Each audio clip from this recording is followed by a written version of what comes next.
আদালতে বলতে পারে। কেউ মানতেছে কেউ মানতেছে না। না, এরা কি করবে? এদের তো 5ই আগস্টের পরে এদের মাজা অলরেডি ভেঙে গেছে, এরা আবার কি করবে? এদের দ্বারা কিছু সম্ভব না। আর করতে আসলেও বাংলাদেশের সাধারণ জনগণ এখন অনেক সচেতন, ঠিক আছে? সবাই মিলে ঐক্যবদ্ধভাবে প্রতিরোধ করবে, এখানে আর কিছু বলার নেই। আর এখন আপনি দেখছেন তো কিরকম সবাই স্বচ্ছন্দভাবে চলাফেরা করছে, কোনো ভোগান্তির ভিতরে কেউ নেই।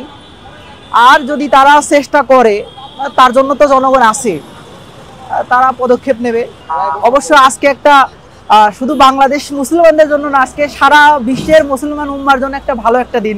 কারণ আজকে ফ্যাসিস্ট শেখ হাসিনা ইসলাম বিরোধী একজন ছিল, আমরা জানি সবাই, যেভাবে আমাদের আলেম ওলামাদেরকে হত্যা করেছে, তারপরে ইসলামী আন্দোলনকে বাধাগ্রস্ত করতে চেষ্টা করেছে, ইসলামী আইনকে সংস্কার মানে বিভিন্ন ভিতরে বাধাগ্রস্ত করার চেষ্টা করেছে, তার আজকে অবশ্যই হবে, মানে আদালতের রায় যেটাই দেবে না কেন সকলেই মেনে নেবে। সেটা আশা করা যায় চূড়ান্ত কিছু একটা হবে, যেটা সবাই প্রত্যাশা করছে, সেরকম রায়ই আসবে অবশ্য।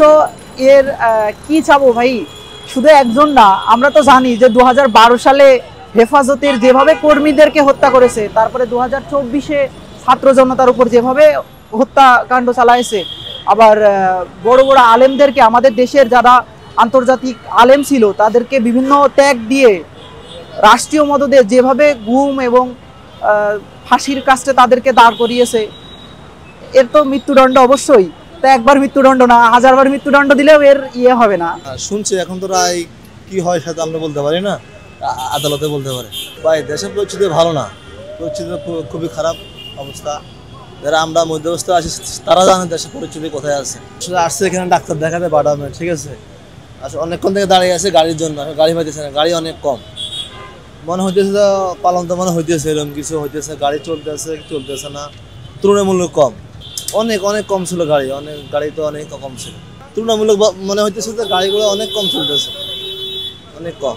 যানজট অন্যদিন থাকে, আজকে খুব কম আছে যান। কেউ মানতেছে কেউ মানতেছে না, এর মধ্যেই তো চলতেছে সবকিছু।